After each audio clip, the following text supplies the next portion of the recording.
Boa noite. A Receita Federal começa a receber hoje a declaração do Imposto de Renda de 2013, base 2012. Para esclarecer as dúvidas sobre esse assunto, eu recebo aqui no estúdio o auditor fiscal da Receita Federal de Santos, Dr. Renato César Leite. Dr. Renato, boa noite, obrigado por participar mais uma vez conosco aqui do Caderno Regional. Boa noite, Irineu. Um prazer. Os contribuintes têm a partir de hoje, até 30 de abril para entregar a declaração, é isso? Isso. Começa agora aquele baile, né, que a gente fala, o pessoal começa a correr atrás das informações e, como todo bom brasileiro, costuma deixar para a última hora. Continua sendo assim ainda? Continua sendo assim. Deixar para o último minuto? O pessoal continua deixando para o último minuto. Felizmente a gente tem capacidade cada vez maior para receber, mas a gente não recomenda que deixe para a última hora. Qual é o primeiro procedimento? Baixar o programa no site da Receita, é isso? Eu acho que antes de baixar o programa, separe os documentos. Eu acho que essa é a primeira providência. Separe os documentos, veja se está faltando algum, providencie o que está faltando. E aí sim, baixe o programa, faça com tranquilidade, tire suas dúvidas.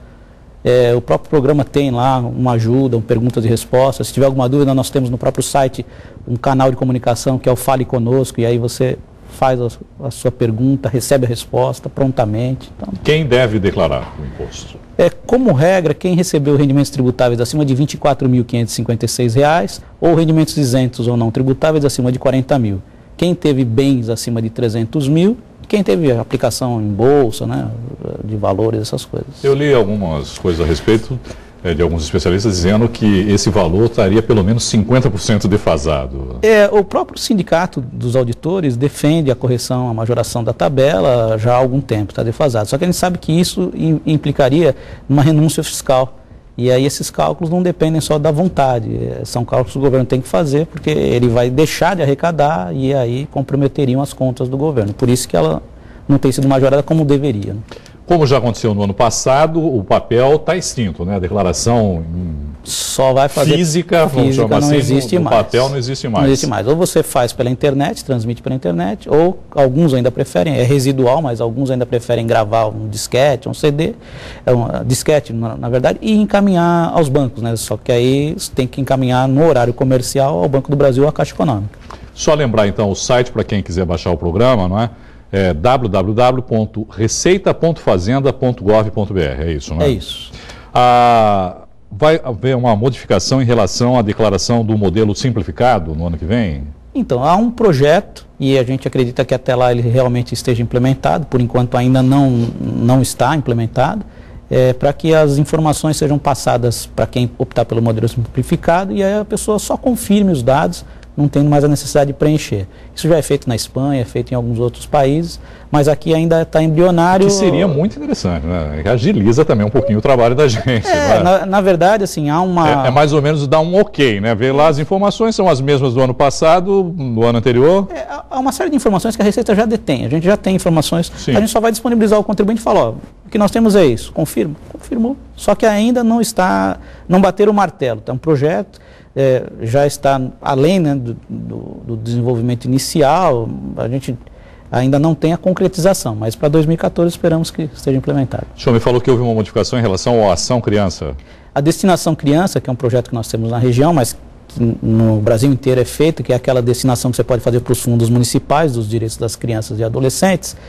Para quem fez a destinação no ano passado, por boleto aos fundos, e vai aproveitar para a declaração, não mudou nada. Agora, porque isso normalmente é feito no ano até anterior, dezembro. Até dezembro no ano anterior. Mas desde o ano passado, a legislação permite que você faça a própria destinação até abril e deduza no próprio ano. Só que se você fizer isso a partir agora de 2013, de janeiro até abril de 2013, para aproveitar na declaração ainda desse ano, você não pode mais fazer o depósito direto na conta do fundo. Você tem que optar por isso na declaração, gerar um DARF e recolher por meio de DARF. Se você fizer o depósito direto no fundo, com o boleto do fundo, você pode deduzir, só que na declaração do ano seguinte, a menos que você tenha feito até dezembro. Quer dizer, se ele preencher nesse ano, dessa forma fica para o ano que vem, não fica para esse ano. Se ele quiser para esse ano, ele imprime o DARF. Imprime o DARF e paga até 3%, se ele não fez mais do que 6% até dezembro. Agora, aquilo que ele fez no ano passado, ele aproveita integralmente para cá. O prazo é 30 de abril. O que acontece para quem estourar esse prazo? Quem deixar para entregar em atraso, vai ter aquela multa que não mudou, continua sendo de R$ 165,74 no mínimo, e podendo chegar até 20% do imposto devido, que dependendo do imposto devido pode ser um valor bastante alto. Quem tem imposto a pagar, pode parcelar o pagamento? Pode parcelar o pagamento e na própria declaração ele pode indicar quantas cotas ele quer, pode inclusive autorizar o débito automático em conta, se ele quiser. Então não tem muita dificuldade.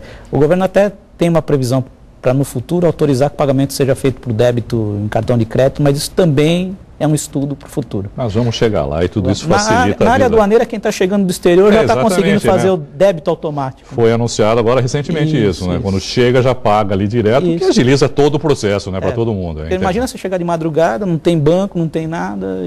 Porque antes a pessoa chegava, tinha que ir até tinha que pegar uma guia, esperar o banco, pagar, voltar. Renato César Leite, muito obrigado pela sua participação mais uma vez conosco aqui no Caderno Regional. Uma boa noite para o senhor. Eu que agradeço, uma boa noite. Depois do intervalo, a situação dos desabrigados em Cubatão por causa da chuva. Os moradores que invadiram o conjunto habitacional no Bolsão 9 recebem intimações para deixar o local. Nós voltamos já.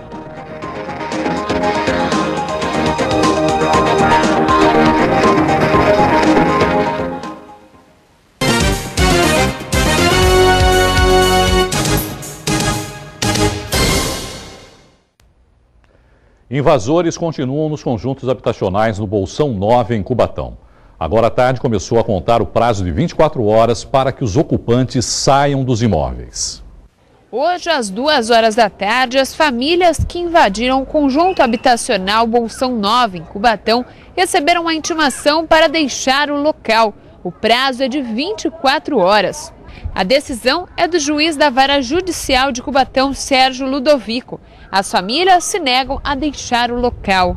Não tem nenhum nome de nenhum dos moradores e isso aqui, para a gente não serve porque seja ele documento que vem do cartório, ofício ou ordem de despejo, tem que vir com o nome da pessoa. Há uns dias atrás passaram aqui cadastrando o nome de todo mundo, então todo mundo está esperando o quê? Se vem uma ordem de despejo no nome de cada um, porque aqui ninguém é bicho, para eles falarem coletivamente aqui, colocar a data, errar a data também. Colocar no dia 22, no dia 22 a gente era enchente ainda, gente. No dia 22 não tinha ninguém aqui. No momento eu não saio agora não, porque eu acho que tem que ser uma ordem decente. Não tem essas pessoas que entregam folheto na rua, que eles pagam para fazer propaganda? É o que está acontecendo aqui, isso é normal? As famílias alegam ainda que, por terem invadido o conjunto habitacional, não terão direito ao auxílio aluguel de R$ 400. Uma parceria entre a Prefeitura e o Governo do Estado permite que pessoas que perderam seus documentos na enxurrada possam obter segunda via. Uma unidade móvel do Poupa Tempo funcionará até o dia 9 de março na cidade. Isso é o que sobrou dos documentos de Cláudia. A dona de casa que morava na Vila Esperança, em Cubatão, perdeu tudo o que tinha na enchente da última sexta-feira. Mas hoje o RG e a carteira de trabalho foram substituídos. Agora, novinhos em folha. Eu achei bom, né? Porque pelo menos a gente não precisa sair daqui para ir lá em Santos tirar. Para atender as vítimas da enchente na cidade, a Prefeitura, em parceria com o Governo do Estado, criou um posto de atendimento emergencial do Poupa Tempo em Cubatão. No local é possível emitir segunda via de carteira de trabalho, RG e CPF. Até o momento nós já atendemos mais de 120 pessoas com mais de 320 atendimentos. E agora a senhora deve estar cheia de coisas para resolver. Perdeu tudo, muitos problemas, então é um a menos. Isso, com certeza. A gente agora já fica mais sossegada, pelo menos a documentação já está em dia, né? A gente já fica mais sossegada. O posto do Poupa Tempo fica no Senai Cubatão, na Praça da Bíblia, número 1, no centro da cidade. O atendimento acontece de segunda a sexta-feira, das 9 da manhã às 5 da tarde. E as vítimas da chuva ainda precisam de doações. 1.500 famílias deixaram os bairros da Água Fria e Pilões. Mais de 1.000 estão em casas de parentes. Cerca de 400 estão em abrigos, como o Ginásio Municipal do Castelão. A Prefeitura Municipal pede produtos de higiene pessoal, de limpeza, óleo, sal, arroz e garrafas d'água. As doações estão centralizadas na Unidade Municipal de Ensino no Parque Anilinas. Podem ser feitas das 6 da manhã às 10 da noite. Uma quadrilha tentou roubar uma carga de 796 televisores no Canal 5 em Santos. O sistema de monitoramento instalado no caminhão impediu o roubo. Os bandidos fugiram assim que o veículo parou. Os televisores avaliados em quase R$1 milhão foram encontrados logo depois. Até agora, ninguém foi preso. Prestaram depoimento na manhã de hoje a mãe biológica e a de criação de Mirela Diniz Garcia, de 19 anos. A jovem morreu na segunda-feira de carnaval após receber uma descarga elétrica quando um carro alegórico bateu em um fio de alta tensão. Ela acompanhava a dispersão das escolas de samba na porta de casa. A mãe biológica e a de criação de Mirela chegaram ao 5º DP acompanhadas do advogado. Elas contaram como foi o acidente. Nós estávamos na calçada vendo as escolas de samba sair e ela estava sentada e a filha dela estava no meio da rua. Quando ela se levantou da cadeira e foi tirar a filha do meio da rua por causa desse bendito carro que vinha vindo. E daí o carro que ela tirou a menina e pôs na calçada, que ela voltou para se sentar, o carro bateu nela e jogou ela no meio da calçada e já pegou ela dando choque em alta tensão e ninguém conseguia tirar. A mãe de criação, Solange Noronha, também recebeu uma descarga elétrica ao tentar salvar a filha.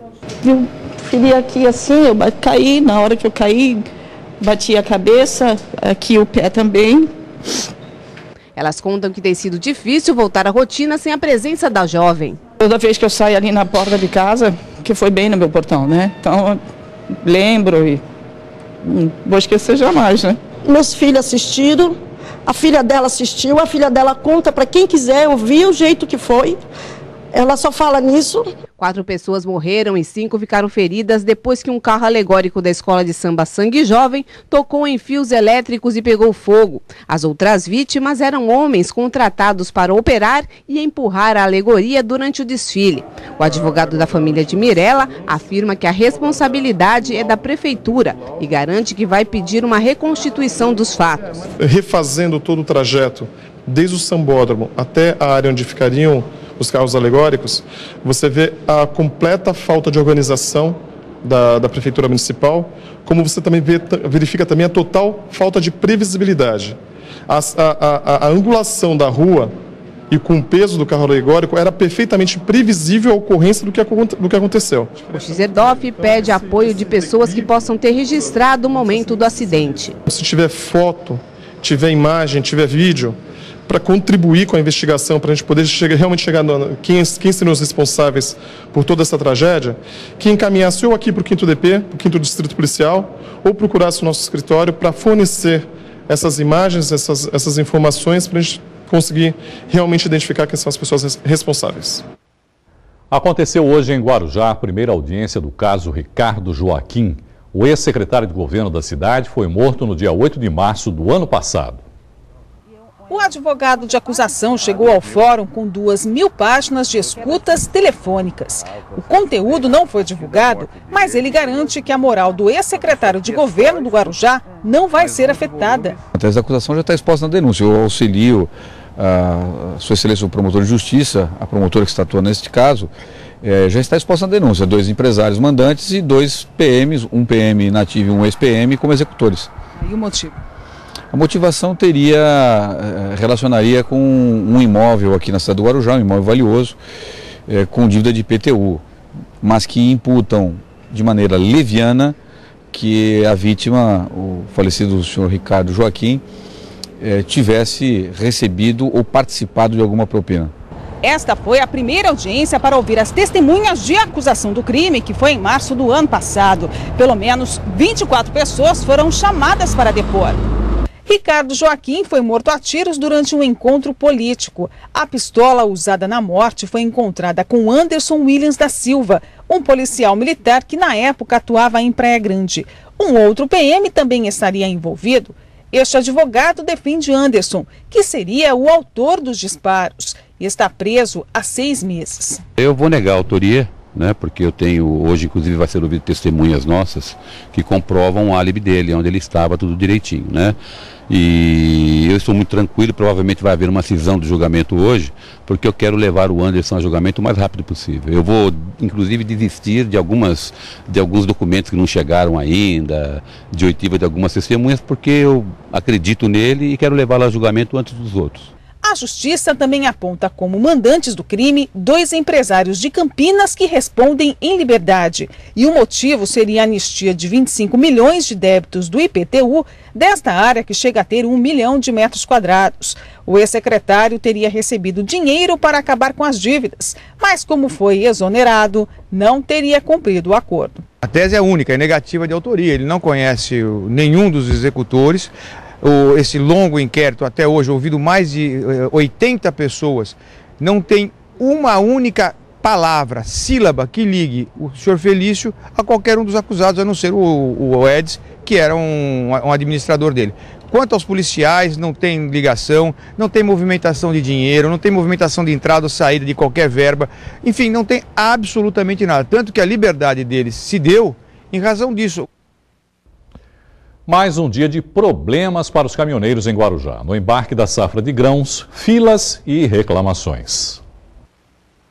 Há uma semana, a fila de caminhões na rodovia Cônego Domênico Rangoni é longa. A polícia rodoviária até que tenta dar agilidade para o deslocamento de veículos. Mas quem vai descarregar em um dos principais terminais de contêineres tem mesmo que ter paciência. Luiz veio de Minas Gerais. Observa de fora do veículo toda a situação. Foi pego de surpresa. Cheguei hoje de manhã, de madrugada, e fui abordado pelo sindicato, pelo presidente do sindicato, avisando que estava proibida a entrada. Que se caso fosse forçada a entrada, seria retaliação, né? Tipo de retaliação. Que estão reivindicando aqui a demora que está para poder a gente carregar e descarregar dentro do porto. O protesto dos caminhoneiros já dura uma semana. Eles fecharam a entrada e saída de veículos do terminal. Cobram mais agilidade. Eu estou parado 8 dias devido à greve, né? A Santos Brasil não dá estrutura para nós. 6 horas para entrar e 6 horas para sair no terminal. Ficamos 12 horas lá dentro, sem estrutura, sem um lugar para comer, sem um lugar para beber água, sem banheiro. O caminhão fica de 8, 10 horas para descarregar o caminhão. É um absurdo, é inadmissível. Por isso que gera esse confronto e essas paralisações contínuas. A paralisação prejudicou as exportações. O presidente do sindicato da categoria estima um prejuízo de pelo menos R$1 bilhão em 6 dias. Agora quer providências para que volte à normalidade. Com a convocação dessa audiência pública pela doutora Nelisa de França, a promotoria pública do Estado de São Paulo, eu tenho certeza que deve às empresas, nesse novo regulamento, esse termo de conduta que será firmado, acredito que deva a promotoria chamar a responsabilidade de todos os terminais para que com o novo regulamento, através de um termo de conduta, possa vir a respeitar e atender às necessidades mínimas que o caminhoneiro precisa, que é uma condição mais rápida, se tornar mais acélera a entrada e a saída, com a instalação de banheiro, com cantinas, com condições mínimas de higiene e segurança para entrar e sair. Da forma que está, não tem condição. Até o fechamento dessa edição, a reunião que começou no início da tarde não havia terminado. Recarga de cartão transporte, recadastramento, registro de novos usuários e um sistema que apresenta oscilações. O resultado de tudo isso são as intermináveis filas nos postos de atendimento da aviação Piracicabana, na região. Filas intermináveis e demora no atendimento. Essa era a situação desse posto da aviação Piracicabana na rodoviária de Santos. Quem precisou recarregar ou tirar a segunda via do cartão de transporte precisou de paciência, muita paciência. De manhã eu vim, a fila estava enorme, estava lá embaixo. Aí eu saí, resolvi o que tinha que resolver e agora que eu voltei, mas já estava assim, não anda, é tudo parado. Você levava quanto tempo? Há uns 20 minutos eu já carregava. Agora está demorando muito, pelo visto eu vou levar umas 2 horas aqui. Eu vim simplesmente fazer um novo cartão porque por causa desse sistema de recadastramento que eles fizeram, meu cartão está bloqueado, não consigo usar o transporte público. São quase 3 horas para resolver um problema? Por aí. A gente não sabe o que está acontecendo, né? Se é problema eles falam que é problema no módulo, no sistema do ônibus, se é problema aqui. Aí no caso já é uma falta de organização, tanto da empresa, porque uma hora fala com as pessoas ficarem de um lado, outra hora fala com as pessoas ficarem de outro. As filas nos postos da cidade começaram ontem. Em nota, a aviação Piracicabana informa que, devido às atualizações que aconteceram entre os dias 15 e 17 de fevereiro, o sistema apresenta oscilações na recarga e leitura dos cartões. Segundo a empresa, os problemas já estão sendo normalizados, mas a população nega qualquer melhoria. Começa a juntar o pessoal que está, às vezes, ainda fazendo a carteirinha escolar de filho, que ainda está levando declaração, junto um monte de coisas. Aí são poucos atendentes para muita gente quando acontece isso, né? A solução seriam mais atendentes? Seriam mais atendentes e ter pessoas assim que falem direito o que a gente deve fazer, né? Porque a gente fica meio perdida aqui, né? A Aviação Piracicabana presta serviço pela Central de Atendimento ao Passageiro. O número é o 0800 771 7778. A seguir, as últimas informações do Santos, que enfrenta o Corinthians domingo na capital. Nós voltamos já.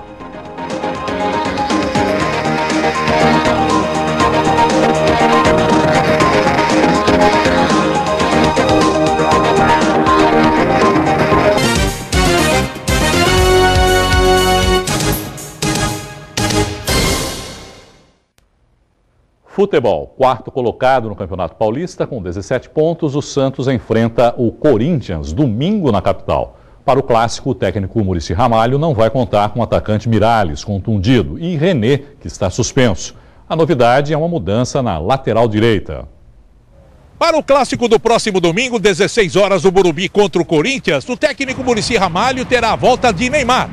Além dele, a presença de Galhardo no lugar de Bruno Pérez e a volta de Marcos Assunção no meio-campo.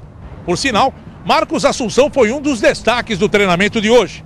O atleta bateu 56 faltas e teve um aproveitamento de 52%. A equipe está escalada e definida com Rafael no gol, Galhardo, Edu Dracena, Durval e o Léo na lateral esquerda. O meio-campo terá Arouca, Marcos Assunção, Cícero e Montijo e no comando de ataque, André e Neymar. Pelo Corinthians jogar a Copa Libertadores, você acha que o Corinthians vai ter a mesma pegada que ele vem tendo em partidas da Copa Libertadores nesse jogo contra o Santos? Ou vai ser um time diferente, um time mais precavido, porque sabe que tem uma viagem longa até o México? Acho que não tem essa, né? No futebol existe a rivalidade, existe jogo. Quando o cara entra em campo, ele não quer saber se tem viagem ou não tem viagem. Nós disputamos a Libertadores também assim, ou seja, a gente disputou a Libertadores numa fase que a gente tinha que ganhar a Libertadores e a gente tinha o Paulista também na fase final. E a gente jogou com todos os jogadores nas duas competições. Perdemos um só, que não me lembro, deve ser o Ganso, que nós perdemos num jogo, acho que contra o próprio Corinthians, nós perdemos o Ganso. Porque a gente estava jogando as duas competições muito forte. Porque os clubes querem ganhar tudo. Então não acredito, né, nesse negócio de tá o time pondo o pé no break pensando na viagem. O jogador, quando entra em campo, ele entra para jogar. Mesmo sabendo que o Corinthians joga uma difícil partida contra o Tijuana no México na próxima quarta-feira, Tite deve poupar o mínimo possível para poder colocar a força máxima e tentar uma boa vitória.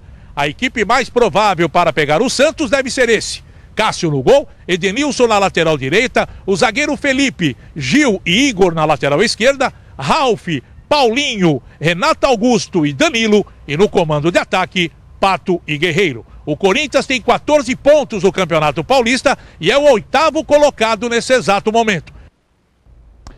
E o presidente do Santos, Luiz Álvaro de Oliveira, passou mal na manhã de hoje. Ele está internado com problemas cardíacos na UTI do Hospital Albert Einstein, na capital. Um espetáculo de dança diferente é a atração amanhã no Sesc de Santos. A repórter Andressa Ramires tem os detalhes.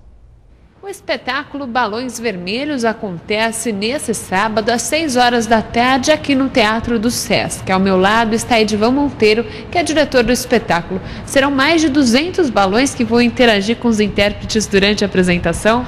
É sim, a gente tem uma ideia de trabalhar com esses 250 balões, com 6 bailarinos, onde eles interagem, eles buscam uma interação direta com o público, os balões voam, são balões de gás hélio.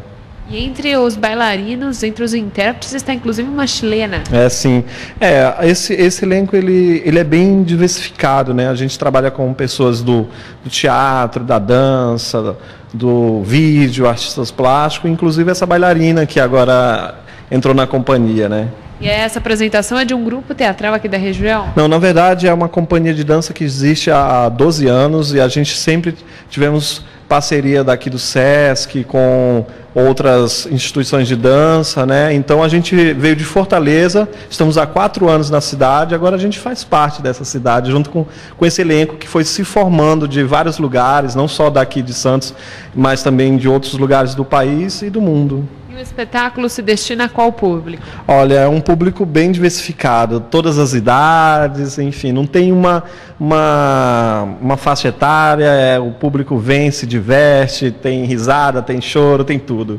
E a apresentação é gratuita? É sim, gratuita, aqui às 18 horas no SESC, e conto com a presença de vocês. Bom, muito obrigada pela entrevista, Andressa Ramírez para o Caderno Regional. As barracas de praia já viraram tradição em Santos. Reúnem vários sócios que se tornaram amigos e, algumas vezes, família. São 133 barracas espalhadas pela Praia de Santos, mas por que será que é tão bom participar de uma delas? É uma família, o presidente é maravilhoso, nós temos sempre, assim, coisas ótimas. Às vezes participamos até de um aniversário. Não é só a opinião dela, não. Esta barraca, por exemplo, é prova disso. Foi fundada em 1936. O álbum mostra parte da história e das festas oferecidas. E aqui os sócios, eles são trazidos por outros sócios.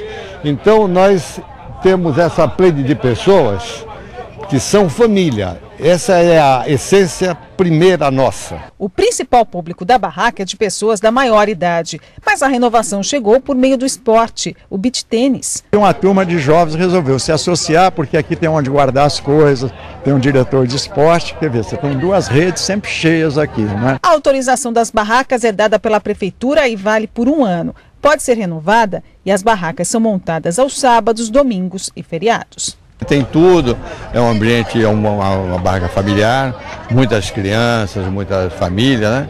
E a gente vem aqui, faz uma caminhada, depois senta com os amigos. É uma barraca típica, porque nós oferecemos aqui uma mesa, uma salada aqui para todos os associados, uma salada natural, e a gente desfruta disso aí com todos os sócios, né? E além de desfrutar de um aperitivo com os amigos aqui, trocar uma ideia. É um clube bem familiar, muito gostoso aqui, a gente está sempre junto aqui e com a maior parte dos amigos frequentam regularmente.